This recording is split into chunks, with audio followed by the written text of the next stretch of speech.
I never had an ego. I was never really jealous of anybody. I never really thought most of myself. But when I met Cuss and I started talking to Cuss, he made me believe that I was a god. There was nobody that could reach the core like Cuss could. No one could inspire me. Cuss would say this. Do you hear this? Because Cuss had a really, he had this really megalomaniac ego. He said, you let me tell you something. All the prophets, all the gods you ever know about, if they had a son, their son couldn't beat my fighter. Know why? Because he's my fighter. Cuss was an interesting guy. He had the concept of fear down to a science. And most of his fighting was mostly psychologically. He believed the physical actuality of boxing was only 10% when the mind was 90%. He always believed in improving yourself and strengthening your mind. He was a strong believer that your body only purpose was to carry your brain. He believed fighting was your opponent's surrender, his total destruction. And he didn't think of it as, even though he said it was savage and ferociously, you had to do it in such a relaxed and calm state. A really scientific way of destroying. He enjoyed hurting the opponent. He wanted them to never have a chance to believe they could beat you. Everything was that I'm invincible, I'm a savage, I'm ferocious, and the smartest savage. Sophisticated animal, smart animal, the lion and the fox. You know what I mean? I could beat the vicious guys, and I could outsmart the slicksters. So I was pretty much didactyl in that apartment.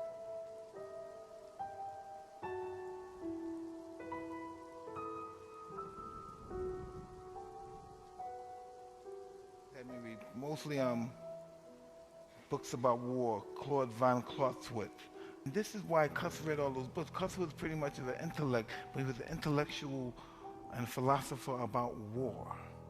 And he thought fighting was a form of war. I wanted to make Cuss proud. That was my whole existence for fighting. I wanted to make him proud. If someone said something negative about me, he was an old man, he would attack them. He would do anything for me.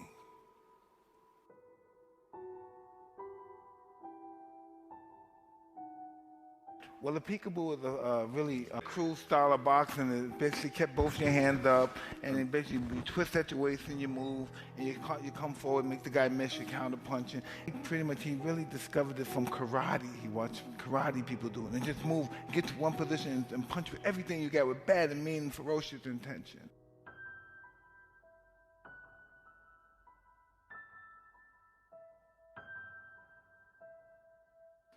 I love war. I love the act of war. I love the players in war. I love the philosophy of war. There's a quote in Machiavelli, The Prince, and when they say, after you defeat the king and you cut off his head, you be audacious and you say what you're going to do to the next ruler and the next prince that you're going to conquer, and that allows them to be intimidated.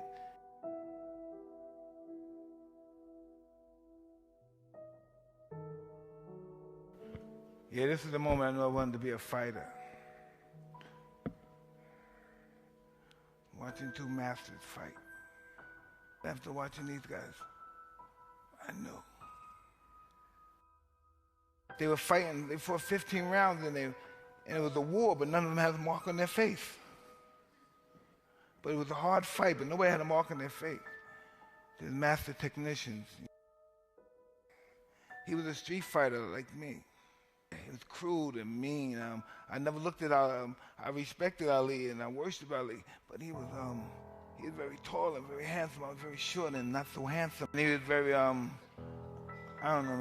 articulate, and I spoke with a lisp. And I didn't relate to two besides we were black. Ali was a middle-class kid. He had a mother and father that both worked. My mother and father was in the sex industry. So and Roberta the grandmother was pretty much, out there as well. And so I related to that. And I didn't have to change. I didn't have to change my diction. I didn't have to learn how to talk polite. I didn't have to be nice. I didn't have to have a proper linguistic skill. And so If he could be accepted and be worshipped that way, I thought I would be able to as well. After that fight, he pushed Lynn. He went to some other guy and he told him to suck his balls. You have to understand, I'm 14. I'm only 14 years old when these guys fought. This is 1980, so I'm 14 years old, and I just thought that was the most remarkable person in the world.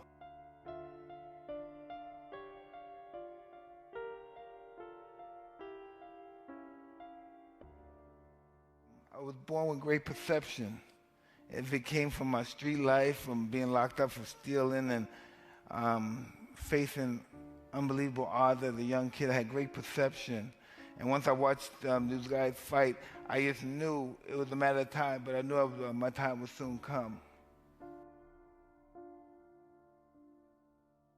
Reggie Gross is a real tough guy. He's a spoiler. He beat a lot of undefeated fighters. And everybody thought he was going to go at least 10 rounds with me and give me a tough fight. I have to move my hand. I have to be very elusive. And I know I want to hurt him desperately. I want to dismantle him. Watch this. Watch my head.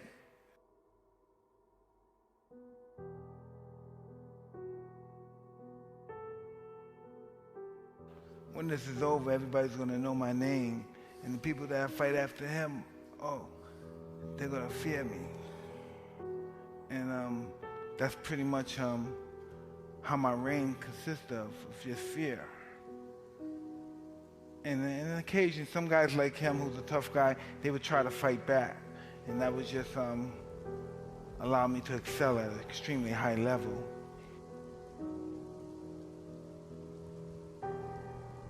I never wanted to be obscure. I was born in obscurity, and I never wanted to deal with that again. I know I would attain my goal before it existed. I knew that. I knew I would be champ of the world before I died. I knew I wasn't going to die before I became champ.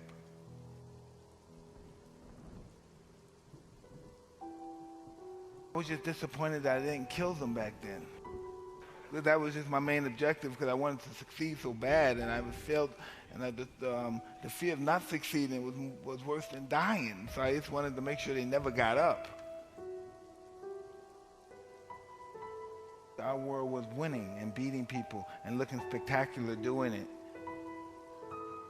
You know, it wasn't about anything. Our whole life wasn't about making money, wasn't about being rich. And nobody on the planet could beat us. That was everything. My whole life, he said, best fight in the world, best fight in the world. There's nobody on the planet that could beat me. I could beat anybody on the planet in a fair fight, and that's what I always believed. How many people on this planet? I said, what, around 5 billion people, 6 billion? I said I could beat every one of them in a fair fight.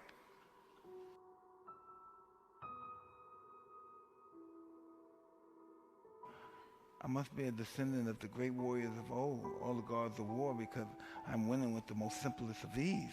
How could these guys even dare fight me? I must be ordained by God.